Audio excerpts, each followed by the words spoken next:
नेपाल की नई सरकार ने सदन में दलितों से सार्वजनिक रूप से माफी मांगी कि उनके साथ अन्याय हुआ है। यह सदन कब दलितों से माफी मांगेगा कि हमने आपके साथ हजारों सालों से अन्याय किया है और आज भी उनको रोटी, कपड़ा, मकान के लिए अन्याय सहना पड़ता है। ये जो कठोर अन्याय, जो सदियों की हिंसा पे आधारित, सदियों के भेदभाव पे आधारित है, इसका जवाब सदन को देना पड़ेगा। सभापति महोदय, नेपाल में नई सरकार बनी, उन्होंने कहा हम दलितों से सार्वजनिक रूप से माफी मांगेंगे कि जो हमने उनके साथ अन्याय किया।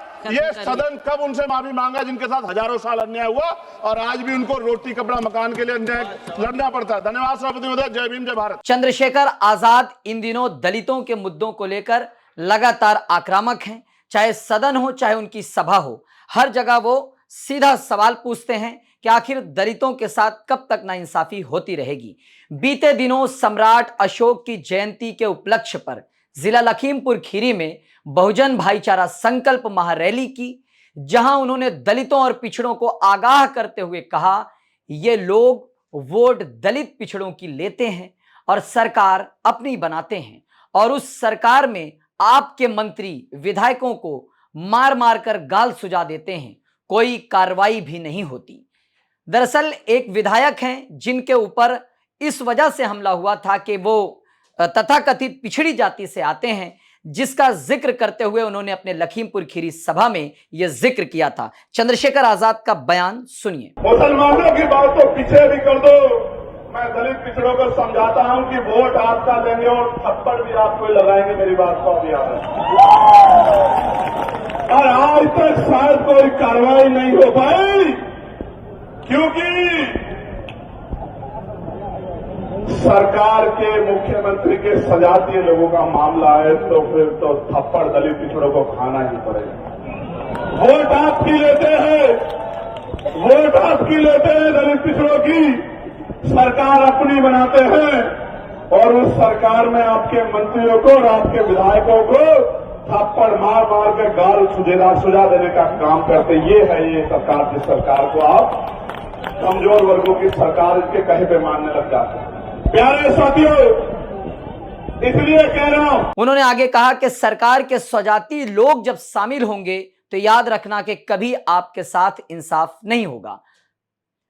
आगे उन्होंने अपने महापुरुषों का, जिनका जिक्र कमोबेश पहले मायावती करती थी, अब वही उन महापुरुषों का जिक्र चंद्रशेखर आजाद हर रैली में या हर भाषण में करते हैं।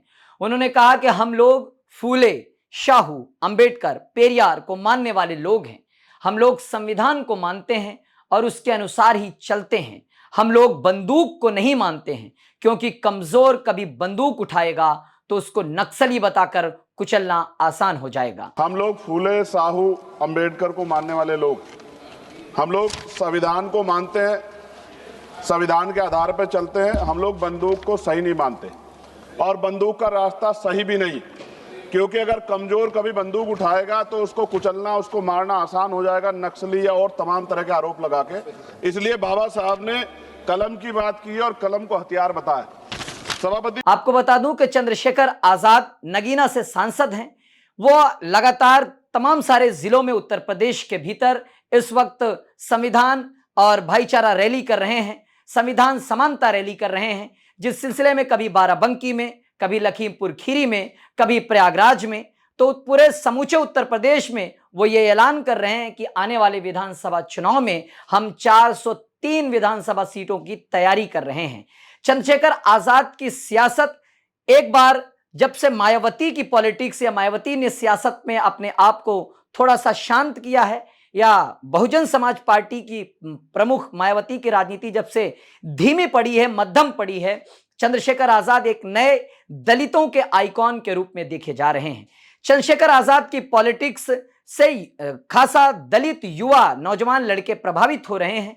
आने वाले समय में जब विधानसभा चुनाव होंगे तो उनके चुनाव से क्या विपक्ष पर असर पड़ेगा, क्योंकि वो जितना हमला बीजेपी यानी सरकार पर करते हैं, योगी आदित्यनाथ पर करते हैं, कमोबेश उतना ही हमला वो विपक्ष पर भी करते हैं। वो अखिलेश यादव पर भी हमला करने से नहीं चूकते हैं। वो कहते हैं कि कभी एक बहुत बड़े नेता यानी अखिलेश यादव मेरा मजाक उड़ाया करते थे, लेकिन मैंने नगीना में जीत कर दिखाया, बिना किसी सहयोग के, बिना किसी बड़े दल के सहयोग के, बिना किसी बड़े दल के समर्थन के। ऐसे में चंद्रशेखर आजाद की पॉलिटिक्स से क्या कुछ उत्तर प्रदेश में बदलाव आएगा, कहां तक उनकी सियासत जाएगी, यह सब देखने की बात है। फिलहाल उनकी आक्रामक राजनीति चाहे संसद हो, चाहे सड़क हो, चाहे उनकी सभा हो, हर जगह देखने को मिल रही है। आप चंद्रशेखर की सियासत पर क्या कुछ सोचते हैं, अपनी राय जरूर रखिएगा। बाकी देखते रहें आप इनकलाब हिंदी।